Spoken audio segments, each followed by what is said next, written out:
નમસ્કાર વિદ્યાર્થી મિત્રો, આજના ત્રીજા દિવસના ઓનલાઈન લેક્ચરમાં હું સંગીતાબેન પટેલ આપનું હાર્દિક સ્વાગત કરું છું. આજે આપણે સોડિયમયુક્ત અથવા પોટેશિયમયુક્ત જે આયન આપણા શરીરમાં હાજર હોય છે, એટલે કે સોડિયમ આયન અને પોટેશિયમ આયનની જૈવિક અગત્યતા વિશે આપણે આજે ચર્ચા કરીશું.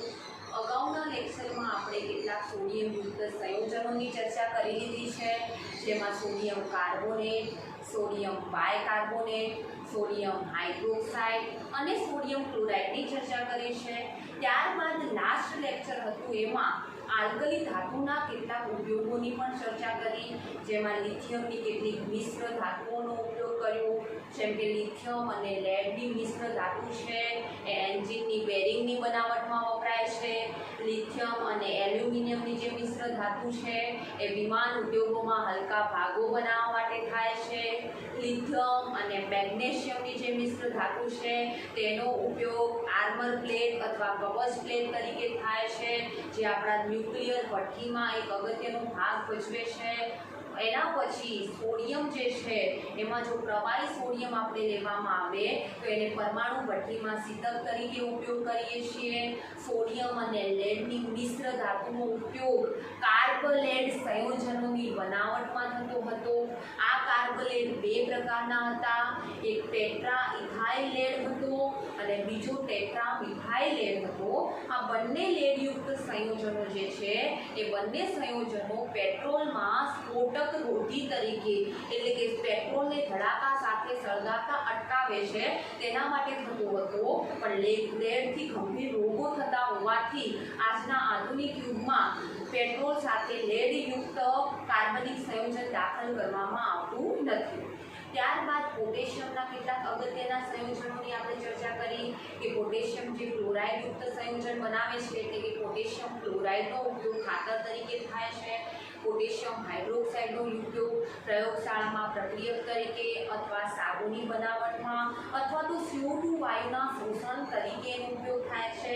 ઇવન સોડિયમ અને પોટેશિયમ આયનનો ઉપયોગ આપણે આજે જ ભણીશું કે આપણા શરીરમાં થતી વિવિધ પ્રકારની દેહ ધાર્મિક ક્રિયાઓમાં એ જૈવિક અગત્યતા ભજવે છે અથવા તો આપણા શરીરમાં વિવિધ પ્રકારની જૈવિક ક્રિયાઓમાં એ ભાગ ભજવે છે. ત્યારબાદ જે સીઝિયમ છે એનો ઉપયોગ પ્રકાશ વિદ્યુત કોષમાં થાય છે, એટલે કે પ્રકાશ ઉર્જાનું વિદ્યુત ઉર્જામાં રૂપાંતર કરવા માટે થાય છે. તો આટલા સુધીની આપણી ચર્ચા પૂર્ણ થઈ હતી. હવે આપણે આલ્કલી ધાતુનો એક જ મુદ્દો બાકી છે, એ મુદ્દો છે સોડિયમ અને પોટેશિયમની જૈવિક અગત્યતાઓ.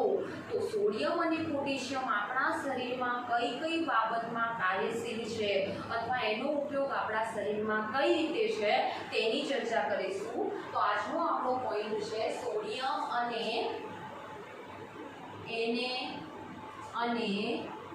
કે એટલે પોટેશિયમની જૈવિક અગત્યતા. હવે આપણે પુખ્ત વ્યક્તિ એટલે કે લગભગ 17 થી 18 વર્ષના પછીની ઉંમરના કોઈ વ્યક્તિનું આપણે આશરે વજન લઈએ અને એનું વજન 70 કિલોગ્રામ હોય. પુખ્ત વ્યક્તિનું વજન 70 કિલોગ્રામ હોય તો એ 70 કિલોગ્રામ વજન ધરાવતા વ્યક્તિમાં 170 ગ્રામ પોટેશિયમ અને 90 ગ્રામ સોડિયમ રહેલું છે. આ બંને તત્વો પણ પરમાણુ સ્વરૂપે નથી, આપણા શરીરમાં પણ જે પણ રસાયણો રહેલા છે એ મોટા ભાગે આયન સ્વરૂપે જ હોય છે. સોડિયમ છે, પોટેશિયમ છે, આયન છે જેને આપણે Fe કહીએ છીએ, કોપર છે, એ પણ આપણા શરીરમાં આયનિક સ્વરૂપમાં છે, તત્વ સ્વરૂપે નથી અથવા સંયોજિત ફોર્મમાં હોય છે, તત્વ સ્વરૂપે હોતું નથી. તો પુખ્ત વ્યક્તિ જે છે 70 કિલોગ્રામનો, એના અંદર જો આપણે સોડિયમ અને પોટેશિયમનું પ્રમાણ જોવા જઈએ તો 170 ગ્રામ પોટેશિયમ આયન હોય છે અને 90 ગ્રામ સોડિયમ આયન હોય છે. ત્યારબાદ બે બીજા તત્વોનું પ્રમાણ આપ્યું છે, એ છે કે 5 ગ્રામ Fe એટલે કે Fe+3 ફેરિક આયન આપણા શરીરમાં હોય છે. ભલે મટીરિયલમાં આપણે Fe લખ્યું છે અથવા બુકમાં Fe લખ્યું છે, પણ કોમનલી એટલું યાદ રાખજો કે આપણા હિમોગ્લોબિનમાં ફેરિક આયન રહેલો છે. અને 0.06 ગ્રામ કોપર આયન રહેલું છે આપણા શરીરમાં Cu+. અને આ બધા આયનોની આપણા શરીરમાં કંઈક ને કંઈક અનિવાર્યતા છે અને બાયોલોજીના વિદ્યાર્થીઓને તો આ બધી બાબતની બહુ સારી રીતે જાણ હોય છે. હવે આપણે વાત કરીએ કે આ જે સોડિયમ અને પોટેશિયમ છે, પહેલાં તો એનું એડ્રેસ ક્યાં છે, મતલબ એનું ઘર ક્યાં છે, આપણા શરીરમાં કયા ભાગમાં સોડિયમ અને પોટેશિયમ રહેલું છે. તો આપણે બાયોલોજી ભણીએ છીએ અને ઇવન 9મા 6ઠ્ઠા ધોરણની બાયોલોજી ભણતા આવ્યા છીએ અને 9મા ધોરણમાં જ કોષ વિશેની માહિતી આપણે પ્રાપ્ત કરી છે કે આપણા મનુષ્ય અથવા પ્રાણી કોષ જે હોય છે એમાં કોષરસ પટલની બહારની તરફ કોષ દિવાલ નથી આવેલી હોતી, જ્યારે વનસ્પતિ કોષમાં કોષરસ પટલની જે બહારનો વિસ્તાર છે એ કોષ દિવાલનો બનેલો છે. ફરક ખાલી આટલો જ છે. બાકી આપણા કોષરસમાં વિવિધ પ્રકારની અંગિકાઓ રહેલી છે એ પણ આપણે જાણીએ છીએ. તો આપણે આપણા પોઈન્ટ પર આવીએ કે આપણું કોષરસ પટલ છે અને કોષરસ પટલના મધ્યમાં કેન્દ્ર આપણું કોષ કેન્દ્ર છે અને અહીંયા આપણું કોષરસ પડેલું છે, જેને આપણે કોષ પ્રવાહી પણ કહીએ છીએ અથવા કોષ દ્રવ તરીકે પણ ઓળખીએ છીએ. અને આ કોષરસ પટલની બાહ્ય ભાગમાં આપણું રુધિર રહેલું હોય છે પ્રવાહી સ્થિતિમાં, જેને આપણે રુધિર પ્લાઝમા કહીએ છીએ. કોષરસ પટલની બહારની તરફ આવેલા રુધિર પ્લાઝમામાં રક્તકણો આવેલા છે. આ રુધિર પ્લાઝમા અને એ રુધિર પ્લાઝમામાં રક્તકણો આવેલા છે અને એ રક્તકણોમાં આપણો સોડિયમ આયન હાજર છે. ઓકે, ત્યારબાદ આપણે વાત કરીએ કે સોડિયમ આયનનો આપણને એડ્રેસ મળી ગયો કે કઈ જગ્યાએ છે. મતલબ આપણને એવો પ્રશ્ન પૂછાય કે સોડિયમનું પ્રાપ્તિ સ્થાન જણાવો. સોડિયમનું પ્રાપ્તિ સ્થાન ક્યાં છે? તો ક્યાં છે?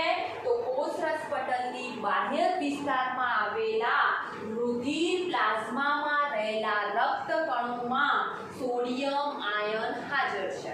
ચલો, સોડિયમ આયનનો એડ્રેસ મળી ગયો, આપણે એને શોધતા ત્યાં સુધી પહોંચી ગયા. હવે પોટેશિયમ આયન કઈ જગ્યાએ છે?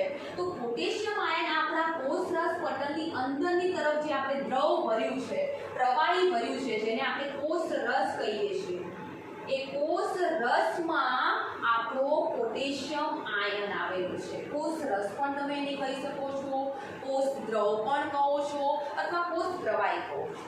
હવે આ આયનો આ રીતે આવેલા હોય છે. હવે ચાલો પ્રોપર વ્યક્તિગત આયનોના ઉપયોગો જણાવી દઈએ. સોડિયમ આયનનો ઉપયોગ શું છે અને પોટેશિયમ આયનનો ઉપયોગ શું છે? તો સોડિયમ આયનનો ઉપયોગ છે જ્ઞાન તંતુમાં સંદેશાનું વહન કરવાનું. જેમ કે હું રસ્તામાં ચાલું છું અથવા તમે રસ્તામાં ચાલો છો અને અચાનક તમારો પગ કંઈ કાંટા ઉપર પડી ગયો અથવા અંગારા ઉપર પડી ગયો તો તરત તમારો પગ પાછો ફેંકાય છે. આવું કેમ થાય છે? કારણ કે એ સમયે સોડિયમ આયન એક્ટિવ બને છે અને એ સોડિયમ આયન જ્ઞાન તંતુ એટલે કે નાની નાની નસિકાઓના મારફતે તમારા મગજ સુધી સંદેશો પહોંચાડે છે. તો પહેલો ઉપયોગ છે જ્ઞાન તંતુ મારફતે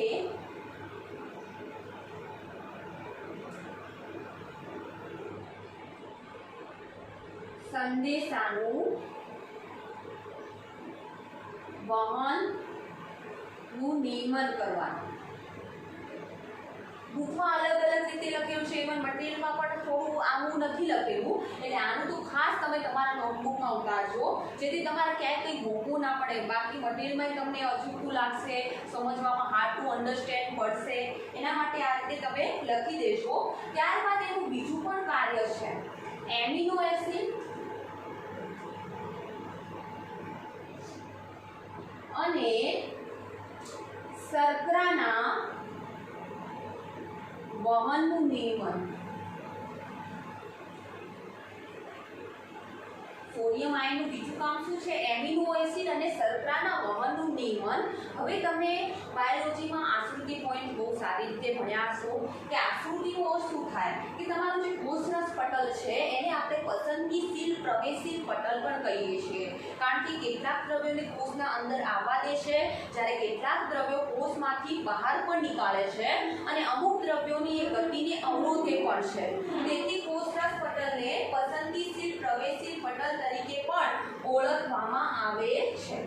ત્યારબાદ આપણે વાત કરીએ કે એમિનો એસિડ, ધારો કે તમારા કોષની બહાર એમિનો એસિડ અને શર્કરા ની સાંદ્રતા વધુ છે, તો તમને ખબર છે આશ્રુતિનો અર્થ શું થાય છે કે કોઈ પણ ઘટક વધુ સાંદ્રતાથી ઓછી સાંદ્રતા તરફ જશે।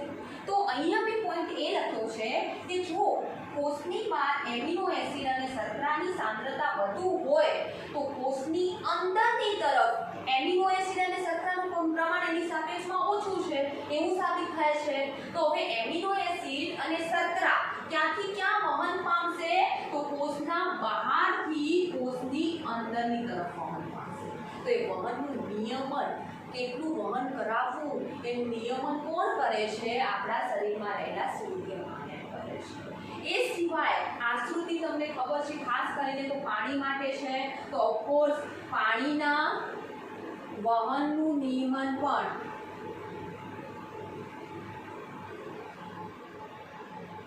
આપણા સોડિયમ આયન કરે છે। પાણીના વહનનું નિયમન પણ સોડિયમ આયન વડે થાય છે। યાદ કરો, 3 પ્રકારના દ્રાવણોની સંપર્કમાં આપણે પાણીને લાવતા હોઈએ, દેખો પાણી અંદરથી બહાર અને બહારથી અંદર જાય છે, પણ એ આધાર રાખે છે કે કેવા દ્રાવણના સંપર્કમાં છે।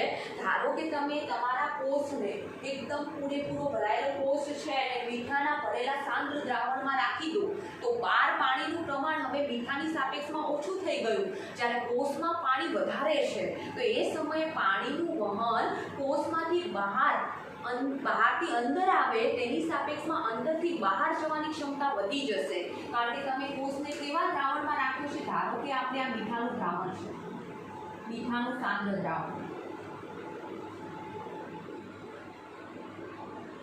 તો આ મીઠાના સાંદ્ર દ્રાવણમાં આપણે આપણો કોષ મૂકી દીધો, તો હવે સાંદ્ર દ્રાવણ એનો મતલબ કે એમાં પાણીનું પ્રમાણ બાહ્ય વિસ્તારમાં, કોષની બાહ્ય વિસ્તારમાં પાણીનું પ્રમાણ ઓછું છે। તો આપણે અગાઉ ચર્ચા કરી કે પાણી છે, શર્કરા છે, એમિનો એસિડ છે, અન્ય ઘટકો છે, એમનું વહન વધુ સાંદ્રતાથી ઓછી સાંદ્રતા તરફ થાય છે। તો બહાર પાણીની સાંદ્રતા ઓછી છે,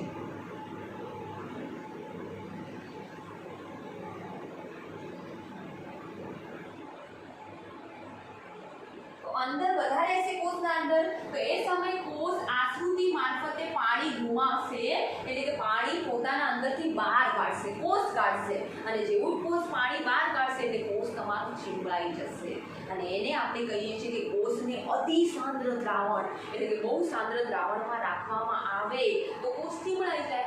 આનાથી ઓપોઝાઇટ, કોષને અધો સાંદ્ર એટલે કે ઓછા સાંદ્ર દ્રાવણમાં રાખવામાં આવે તો એ દરમિયાન કોષ આશ્રુતિ મારફતે શું કરશે? પાણી મેળવશે।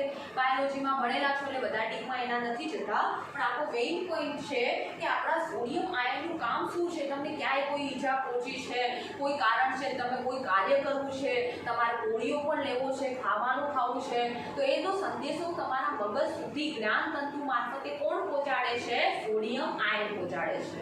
તમારા કોષમાં એમિનો એસિડ અને શર્કરાની જરૂર છે તો બહારથી, કોષની બહારથી એમિનો એસિડ અને શર્કરા કોષમાં લાવે છે। ઘણી વખત કોષમાં એમિનો એસિડ અને શર્કરાનું પ્રમાણ વધી જાય તો અંદરથી, કોષના અંદરથી બહાર પણ લઈ જાય છે, તો એના વહનનું નિયમન પણ સોડિયમ આયન કરે છે। એના પછી લાસ્ટ છે કે પાણી કોષની બહારથી અંદરની તરફ અથવા કોષના અંદરથી બહાર તરફ લઈ જવાનું નિયમન પણ સોડિયમ આયન કરે છે। તો હવે સોડિયમ આયનના અહીંયા ઉપયોગો પૂરા થાય છે।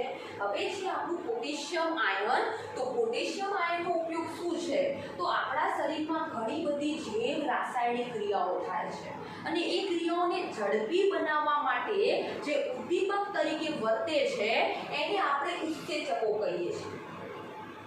તો ઉત્સેચકોને સક્રિય બનાવવા, ઉત્સેચકોને સક્રિય બનાવીને પછી ગ્લુકોઝનું ઓક્સિડેશન કરીને, પહેલા ઉત્સેચકોને સક્રિય બનાવે છે।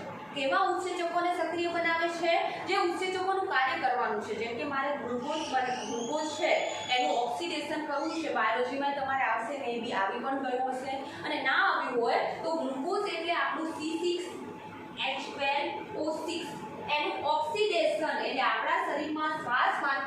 પહેલા ઓક્સિજનની અનિવાર્યતા પડશે અને ગ્લુકોઝનું ઓક્સિડેશન જે છે એ ઝાયમેઝ ઉત્સેચકની હાજરીમાં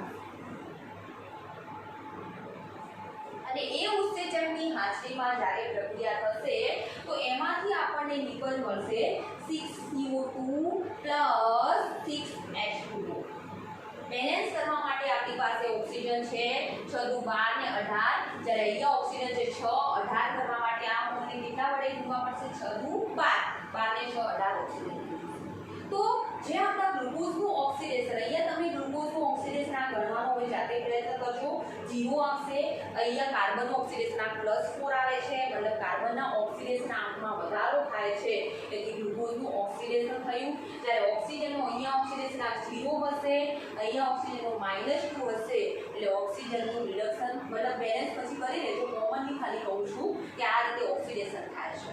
તો ફરીથી કહું છું કે ઉત્સેચકોને સક્રિય બનાવવાનું કામ કોનું છે? પોટેશિયમ આયનનું છે. એ ઉત્સેચકોને સક્રિય બનાવીને ગ્લુકોઝનું ઓક્સિડેશન કરે છે.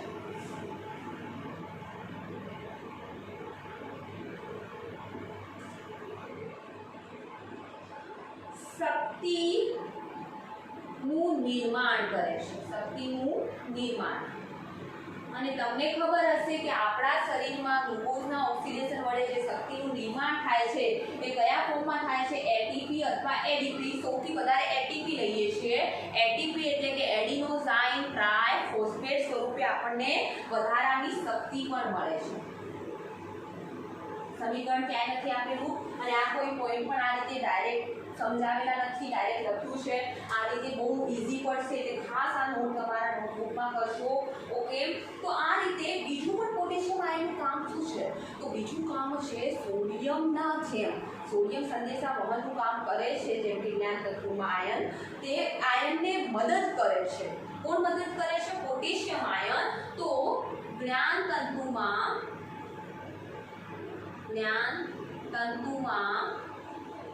સંદેશાનું વહન કરવા માટે Na+ ને મદદરૂપ થાય છે. એટલે સોડિયમ આયન જે સંદેશાનું વહન કરે છે એ વહન કરાવવામાં એને મદદ કરે છે. ત્યારબાદ એક બીજું પણ કાર્ય છે સોડિયમ પોટેશિયમ પંપ.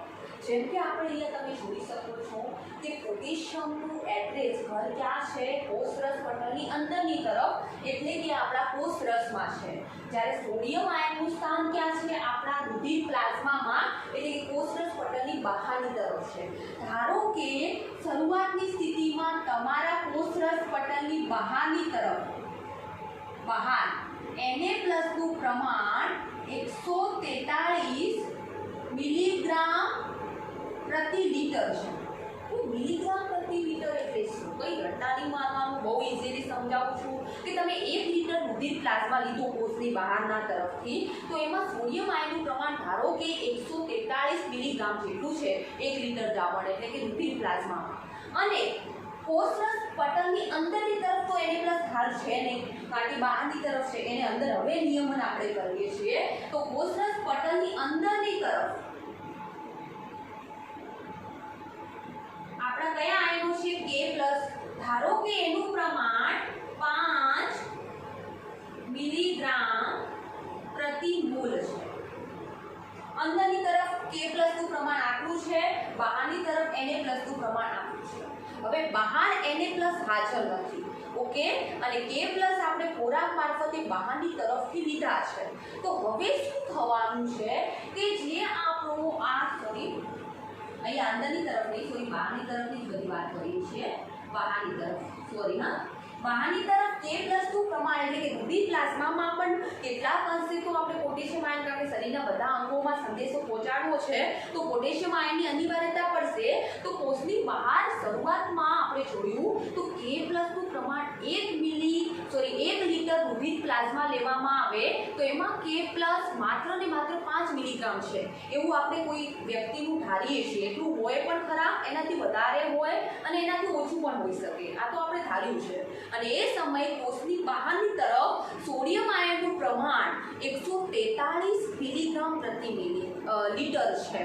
તો હવે થોડા સમય પછી તમે જુઓ છો તો સોડિયમ આયનનું પ્રમાણ બહારની તરફ 143 મિલીગ્રામ પ્રતિ લિટરમાંથી ઘટીને 5 મિલીગ્રામ પ્રતિ લિટર થઈ જાય છે. અને પોટેશિયમ આયનનું પ્રમાણ બહારની તરફ 5 મિલીગ્રામ પ્રતિ લિટરમાંથી લિટરમાંથી વધીને 105 મિલીગ્રામ પ્રતિ લિટર થઈ જાય છે. આ અંતિમ સ્થિતિ અને આ પ્રારંભિક સ્થિતિ. એનો મતલબ શું થયો હશે? જો બાયોલોજી સારી રીતે ભણ્યા હો તો તમને તરત ખબર પડી હશે કે આપણે તો કોષના બહારની જ વાત કરીએ છીએ, અંદરની કોઈ વાત નથી કરી કે અંદરનું પ્રમાણ કેટલું છે, બહારનું પ્રમાણ જ વાત કરી છે. પણ હવે સેન્સ તમને દોરી હશે કે 143 મિલીગ્રામ પ્રતિ લિટર જેટલો સોડિયમ આયન આપણો રહેલો હતો, એ સોડિયમ આયન હવે 5 મિલીગ્રામ પ્રતિ લિટરમાં જતો રહ્યો. તો કે આ બહાર નીકળી ગયો શરીરમાંથી? ડાન્સ કરતો કરતો બહાર આવી ગયો? ના, એ જે બહાર તમારા કોષ પ્લાઝમામાં રહેલો હતો, રુધિર પ્લાઝમામાં, એ તમારો Na+ હવે કોષરસ પટલની અંદરની તરફ જતો રહ્યો. તો 143 માંથી 5 જ વધ્યો છે. એનો મતલબ કે 138 મિલીગ્રામ પ્રતિ લિટર જેટલો તો કોષમાં જ જતો રહ્યો, બહાર રહ્યો નથી. જ્યારે K+ નું પ્રમાણ જુઓ બેટા, શરૂઆતમાં કેટલું હતું? 5 મિલીગ્રામ પ્રતિ લિટર કોષની બહારની તરફ રુધિર પ્લાઝમામાં હતું, પણ હવે કેટલું થઈ ગયું? 105 મિલીગ્રામ પ્રતિ લિટર. એનો મતલબ શું થયો છે? K+ ક્યાંથી આવ્યો છે? એનો એડ્રેસ યાદ કરો. K+ ક્યાં હાજર હોય છે? આપણા કોષરસ પટલમાં હાજર, કોષરસ પટલની અંદરની તરફ રહેલા દ્રવ્યમાં હાજર હોય છે, એટલે કે કોષરસમાં હાજર હોય છે. તો એ કોષરસમાંથી ધીરે ધીરે બહાર આવ્યો છે. એટલે બહારની તરફ તમે જુઓ તો K+ ની સાંદ્રતા વધી ગઈ અને Na+ ની સાંદ્રતા ઘટી ગઈ. એનો મતલબ કોમન છે કે Na+ બહારથી અંદર ગયો છે અને K+ અંદરથી બહાર આવ્યો છે. કારણ કે બહારની સાપેક્ષમાં જ આપણે લીધું કે બહાર કોની સાંદ્રતા ઘટી અને કોની વધી. તરત આઈડિયા મળી કે એને પહેલા બહાર શરૂઆતની સ્થિતિમાં જોયો તો 143 મિલીગ્રામ પ્રતિ લિટર હતું, જ્યારે હવે 5 મિલીગ્રામ પ્રતિ લિટર જ છે. એનો મતલબ બાકીનો Na+ આપણા કોષના અંદરની તરફ કોષરસ પટલ મારફતે જતો રહ્યો છે. જ્યારે K+ પહેલા બહારની તરફ 5 મિલીગ્રામ પ્રતિ લિટર જ હતો, પણ હવે તો 105 મિલીગ્રામ પ્રતિ લિટર થયો. એનો મતલબ કે કોષરસ પટલની અંદરની તરફ રહેલા કોષ પ્રવાહીમાંથી આપણો 100 મિલીગ્રામ પ્રતિ લિટર K+ બહારની તરફ આવી ગયો છે.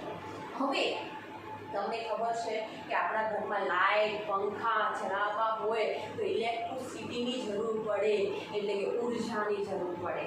તો શું આ સોડિયમ અને પોટેશિયમ આયનોનું અંદરની બહારથી અંદર વિનિમય પોતાની મેળે થશે?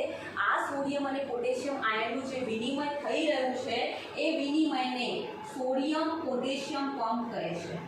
Na pump, sodium potassium pump તરીકે વિનિમય. હાલ જ કહ્યું ને કે કોષરસ પટલની બહારની તરફ પોટેશિયમનું પ્રમાણ ઘટતા કોષરસ પટલના અંદરની તરફ રહેલા દ્રવમાંથી તે બહાર આવે છે અને કોષરસ પટલના બહારની તરફ તમારું Na+ નું પ્રમાણ વધતા એ તમારા કોષરસ પટલની અંદરની તરફ જાય છે. તો આ વહન થાય છે, એક અંદર આવે છે, બીજું બહાર નીકળે છે. તો એક પ્રકારના પંપનું કામ કરે છે, જેને આપણે સોડિયમ પોટેશિયમ પંપ કહીએ છીએ. પણ હાલ જ આપણે કહ્યું કે આપણે પણ વિદ્યુત જોઈએ છે, લાઇટ જોઈએ છે, ઇલેક્ટ્રિસિટીની જરૂર પડે છે, ઉર્જાની જરૂર પડે છે. તો તેવી રીતે સોડિયમ પોટેશિયમના વહનમાં પણ ઉર્જાની જરૂર પડશે અને આ જ ઉર્જાનું નિર્માણ કોણ કરે છે? પોટેશિયમ આયન ગ્લુકોઝનું ઓક્સિડેશન કરીને એટીપીનું નિર્માણ કરે છે. પણ હવે આપણને પ્રશ્ન એ થાય કે એટીપી કેટલી વપરાશે? તો ધારો કે કોઈ વ્યક્તિ આરામદાયક સ્થિતિમાં, એટલે કે રેસ્ટ પોઝિશનમાં છે, ત્યારે એના 24 કલાકમાં એના શરીરમાં ઉત્પન્ન થતી એટીપીનું પ્રમાણ આરામદાયક વ્યક્તિમાં 24 કલાકમાં 15 કિલોગ્રામ એટીપી ઉત્પન્ન થાય છે. 15 કિલોગ્રામ. ઓકે, એ 15 કિલોગ્રામ એટીપી નો 1/3 ભાગ એને કે પંપમાં વપરાઈ જાય છે. 1/3 ભાગ એટલે શું થયો કે 33.33% જેટલો એટીપી તો તમારો સોડિયમ અને પોટેશિયમના પંપમાં વપરાઈ જાય છે. એટલે કે 15 કિલોગ્રામના 1/3 તમે ભાગ લો એટલે તમને ખબર પડી જશે કે કેટલો એટીપી સોડિયમ પોટેશિયમ પંપમાં વપરાય છે. તો અહીંયા આપણે સોડિયમ અને પોટેશિયમની જૈવિક અગત્યતા પૂર્ણ કરી છે. ફરીથી એકવાર સમજાવી દઉં એટલે તમારો કોઈ પણ ડાઉટ હોય તો અહીંયા ક્લિયર થઈ જાય. પહેલા તો સોડિયમ અને પોટેશિયમનું પુખ્ત વ્યક્તિમાં પ્રમાણ કેટલું હોય તો વજન આધારિત છે કે જો કોઈ 70 કિલોગ્રામનો વ્યક્તિ લેવામાં આવે, એનું વજન 70 કિલોગ્રામનો વ્યક્તિ ઉઠાવીને લાવું હું હોસ્પિટલમાં અને એના શરીરમાંથી હું રુધિર પ્લાઝમા લઉં અને એમાં હું સોડિયમ અને પોટેશિયમનું પ્રમાણ જોઉં તો પુખ્ત વ્યક્તિ એટલે કે 70 કિલોગ્રામના વ્યક્તિમાં 170 ગ્રામ પોટેશિયમ આયન રહેલો હોય છે, 90 ગ્રામ સોડિયમ આયન રહેલો હોય છે. ઇવન અહીંયા આયન અને કોપરનું પ્રમાણ પણ આપ્યું છે કે Fe જે ફેરસ આયન અથવા ફેરિક આયન આપણા શરીરમાં રહેલું છે એ 5 ગ્રામ હોય છે અને ક્યુપ્રિક આયન આપણા શરીરમાં રહેલો હોય છે 0.06 ગ્રામ. પછી ચલો એટલી તો ખબર પડી ગઈ કે આપણા શરીરમાં સોડિયમ અને પોટેશિયમની અનિવાર્યતા છે અને ઇવન વનસ્પતિને પણ અનિવાર્યતા છે. એટલે તો એ જમીનમાંથી પોટેશિયમ યુક્ત ખનિજ દ્રવ્યો લે છે અને જો જમીનમાંથી એને પોટેશિયમ યુક્ત ખનિજ દ્રવ્યો ના મળે તો ખાતર આપણે કૃત્રિમ ખાતર નાખીને કાલે જ આપણે ચર્ચા કરી હતી કે ગેસિયનનો ઉપયોગ ખાતર બનાવવામાં થાય છે. કેમ ખાતર બનાવવામાં? કારણ કે પોટેશિયમ આયનની અનિવાર્યતા વનસ્પતિને પણ છે એમ આપણે પ્રાણી કોષને પણ છે. પછી સોડિયમ આયનનો ઉપયોગ શું છે તો સોડિયમ આયન આપણા જ્ઞાનતંતુ મારફતે મગજ સુધી સંદેશો પહોંચાડવાનું કામ કરે છે. એ સંદેશાને પહોંચાડવામાં મદદ પાછું પોટેશિયમ આયન પણ કરે છે.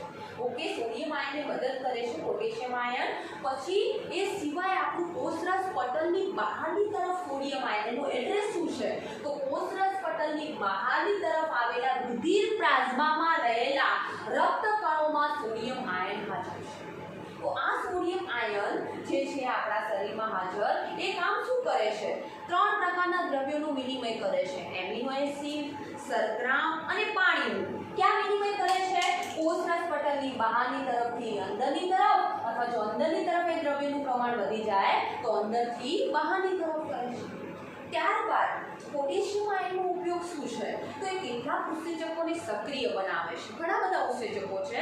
આપણે એક જ પોઈન્ટ આપ્યો છે કે ગ્લુકોઝનું ઓક્સિડેશન. ગ્લુકોઝનું ઓક્સિડેશન આપણે શ્વાસ મારફતે જે ઓક્સિજન લઈશું એની હાજરીમાં ગ્લુકોઝનું ઓક્સિડેશન ઝાયમેઝ જેવા ઉત્સેચકોની હાજરીમાં કરતા ગ્લુકોઝમાંથી કાર્બન ડાયોક્સાઇડ અને પાણીનો અણુ છૂટો પડે છે. મે બી ઝાયમેઝ ઉત્સેચક છો નથી બટ મને યાદ છે કે આ સુધી ઝાયમેઝ ઉત્સેચક આપવું હશે અને એના સાથે સાથે એ શક્તિ પણ પૂરી પાડે છે કારણ કે ઓક્સિજનની હાજરીમાં પ્રક્રિયા થતી હોવાથી એને શક્તિ પણ મળે છે. ત્યારબાદ કાર્બન ડાયોક્સાઇડ મળે છે એટલે એક પ્રકારની દહન પ્રક્રિયા છે. ઓકે, શરીરમાં કંઈ ધડાકા નથી થતા પણ એક પ્રકારની પ્રક્રિયા છે જેનાથી આપણને શક્તિ મળે છે અને આપણા શરીરમાં જે શક્તિ મળે છે એ કયા ફોર્મમાં મળે છે? એટીપીના રૂપમાં મળે છે જેને આપણે એડિનોસાઇન ટ્રાઇફોસ્ફેટ પણ કહીએ છીએ. આ જે એટીપી છે એનો ઉપયોગ ક્યાંક ને ક્યાંક શરીરમાં શક્તિ પૂરી પાડવા માટે થાય છે. આપણા વૃદ્ધિ છે, વિકાસ છે. ઇવન જ્યારે પણ રુધિર પ્લાઝમામાં સોડિયમ આયનનું પ્રમાણ વધી જાય અને પોટેશિયમ આયનનું પ્રમાણ રુધિર પ્લાઝમામાં પહોંચવું એટલે કે બહારની તરફ પહોંચવું આપણા કોષરસ પટલની તો પોટેશિયમ આયનનું પ્રમાણ ઘટી જાય અને સોડિયમ આયનનું પ્રમાણ વધી જાય તો શું થાય છે? રુધિર પ્લાઝમામાંથી સોડિયમ આયન કોષરસ પટલની અંદરની તરફ જતો રહે છે અને પ્લાઝમામાં પછી ધીરે ધીરે સોડિયમ આયન બહારથી અંદર જાય છે તો બહાર હવે એનું પ્રમાણ શું થઈ જશે? ઓછું થઈ જશે. તમે જોઈ શકો છો કે 143 મિલીગ્રામ પ્રતિ લિટરમાંથી 5 મિલીગ્રામ લિટર થઈ જાય છે બહારની તરફ સોડિયમ આયન એટલે બાકીનો અંદર જતો રહ્યો છે. જ્યારે પોટેશિયમ આયન બહારની તરફ પહેલા 5 મિલીગ્રામ પ્રતિ લિટર હતો પણ પછી કોષરસના અંદરથી કોષરસ પટલ મારફતે બહારની તરફ જેવો પોટેશિયમ આયન આવે છે તે 105 મિલીગ્રામ પ્રતિ લિટર થાય છે, મતલબ 100 મિલીગ્રામ પ્રતિ લિટર જેટલો પોટેશિયમ આયન અંદરથી બહાર આવી ગયો છે. ઓકે, તો આ જે Na નું અંદર જવું કે એનું બહાર આવવું જરૂરિયાત મુજબ આ જે ક્રિયાવિધિ છે એ ક્રિયાવિધિને સોડિયમ પોટેશિયમ પંપ કહીએ છીએ. હવે સોડિયમ પોટેશિયમ પંપ કંઈક કાર્ય કરી રહ્યા છે, કાર્ય માટે ઉર્જાની જરૂર પડે અને એ ઉર્જા એટીપીના ફોર્મમાં છે. અને કેટલી ઉર્જાની જરૂર પડે તો કોઈ વ્યક્તિ આરામદાયક સ્થિતિમાં હોય ત્યારે લગભગ એના શરીરમાં 15 કિલોગ્રામ જેટલો 24 કલાક એટલે કે એક દિવસમાં એટીપી ઉત્પન્ન થાય છે. એ એટીપીનો 1/3 ભાગ તો સોડિયમ પોટેશિયમ પંપમાં વપરાઈ જાય છે. તો અહીંયા સોડિયમ અને પોટેશિયમ યુક્ત જે પણ આયન છે એ આયનની આપણા શરીરમાં શું અગત્યતા છે એ કમ્પ્લીટ કર્યું છે. પ્લીઝ આનો હોઈ શકે તો સ્ક્રીનશોટ લઈ લેજો આરામથી. ઓકે, આશા રાખું છું કે સ્ક્રીનશોટ લઈ લીધો છે બધાએ. ઓકે, કોઈ ડાઉટ હોય તો પ્લીઝ મને તમે કહેજો. અહીંયા આપણે આલ્કલી ધાતુની ઇન્ફોર્મેશન એટલે કે માહિતી પૂર્ણ થાય છે, એટલે કે આપણું ગાડું અથવા આપણું જહાજ મધદરિયે આવીને હવે ઊભું રહી ગયું છે. કારણ કે આપણને ખબર છે કે આવર્ત કોષ્ટકમાં એસ વિભાગ 2 સમૂહનો બનેલો છે, સમૂહ 1 અને સમૂહ 2. સમૂહ 1 આપણો પૂરો થઈ ગયો, અડધું કામ પૂરું થઈ ગયું. હવે અડધું ચેપ્ટર બાકી છે, એની ચર્ચા આપણે આના પછીના સેશનમાં કરીશું.